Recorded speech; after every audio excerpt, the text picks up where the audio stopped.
You say, well, why is Christ so hated? Why would it be? There's only one person in all of human history whose name is used as an expletive. Why would that be? Why is there this unique hostility? Crosses cultures, crosses centuries towards Jesus Christ. Why is it focused on him?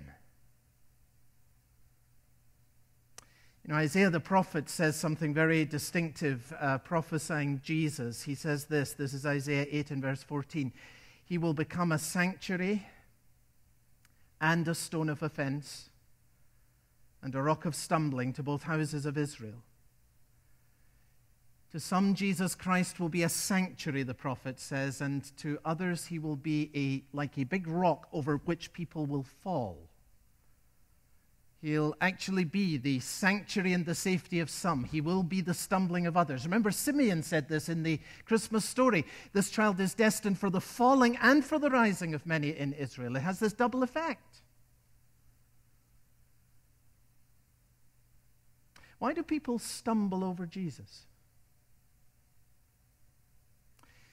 I suggest to you, and it comes right out of the scriptures here, that there are three doctrines that are central to the gospel over which people most commonly stumble. They're all here in Luke 4. The first, of course, is Christ's unique glory.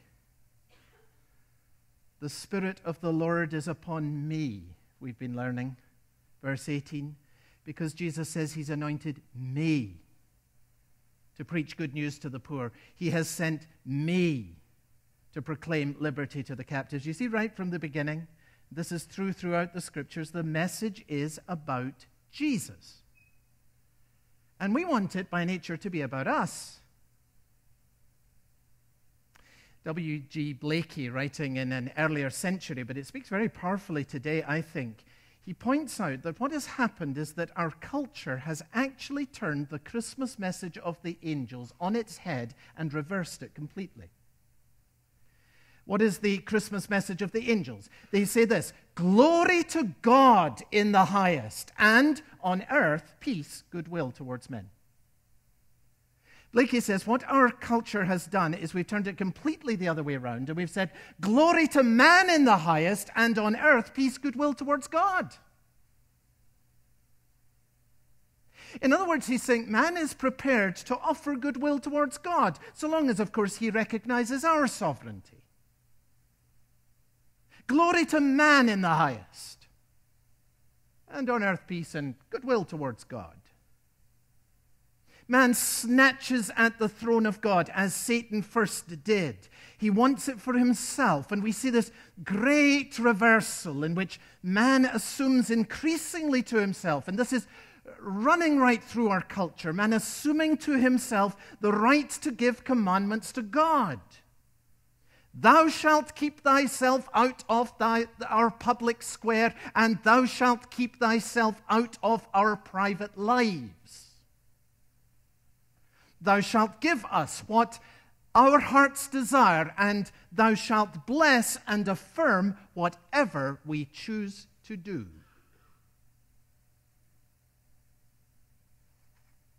And what stands at the center of the gospel is not the unique glory of man, but it is the unique glory of Jesus Christ, and whenever that is proclaimed, it causes offense. Christ comes as the only Son of God. He offers himself as the only sacrifice for sin, and the sinful heart says, why just him? And hates his unique glory. Hates it. Always did. Always will. And people stumble not only over Christ's teaching about his own unique glory, people stumble over what Jesus says about our desperate need. See, at the heart of the gospel, at the heart of the message that Jesus is bringing in Nazareth and the message that's right throughout the scriptures and here before us today, it's about the unique glory of Jesus. It's about our own desperate need. Remember when Jesus came in Luke 4, we've seen this over the last couple of weeks. He says the good news is for who? It's for the poor, it's for the blind, it's for the captives, and it's for the crushed. And we saw the other week, did we not, that when he says this, he's not talking about a narrow group of disadvantaged people. No, he's describing the spiritual condition of us all. The hopeless plight of guilty sinners is at the very center of the gospel. Christ did not come into the world to affirm us. He came into the world to save us. You shall call his name Jesus. Why? Because he will save his people from their sins. And in that, there's a double offense to human arrogance. The first, of course, is the suggestion that we need saving. And the second is that we cannot do it ourselves. It's beyond us. It cuts at the root of our pride, and where that pride stands tall, a man or a woman will stumble. So there's this consistent pattern of offense, and it comes from the way in which our sinful nature, which is always hostile to God, responds to the proclamation of the unique glory of Jesus Christ and the proclamation of our own desperate need. And, as we saw last week, thirdly, it responds with hostility towards the proclamation of God's sovereign freedom. And we saw what this means at the end last week, didn't we? That grace means that God has no obligations, and grace means that God has no limitations. Grace means that none of us is in a position to tell God what he must do, and none of us is in a position to tell God what he cannot do. Grace means that God is obliged to save no one, and it means that he is free to save anyone. And you remember how Jesus made it clear right in this passage from the two stories that we looked at about the widow of Zarephath and Naaman the leper. And look at verse 28, will you? Luke records, it was when they heard these things.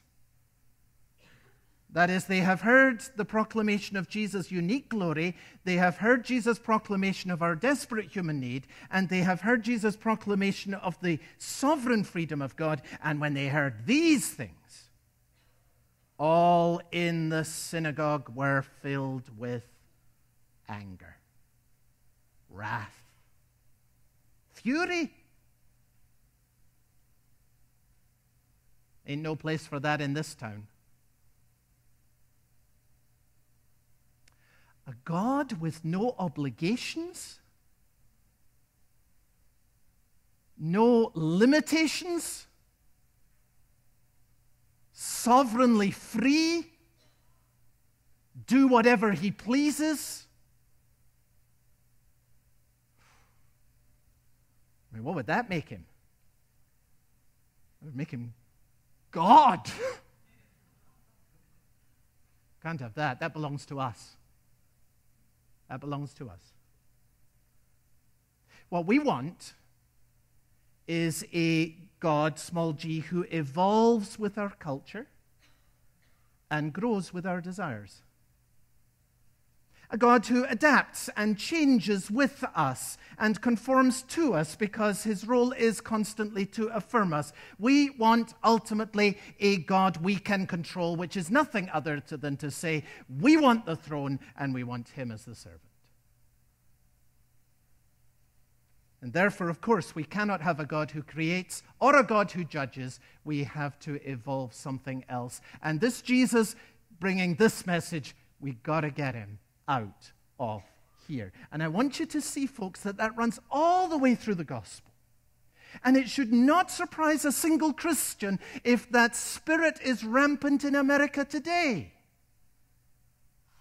Because it's simply the expression of the human heart that is always hostile towards God.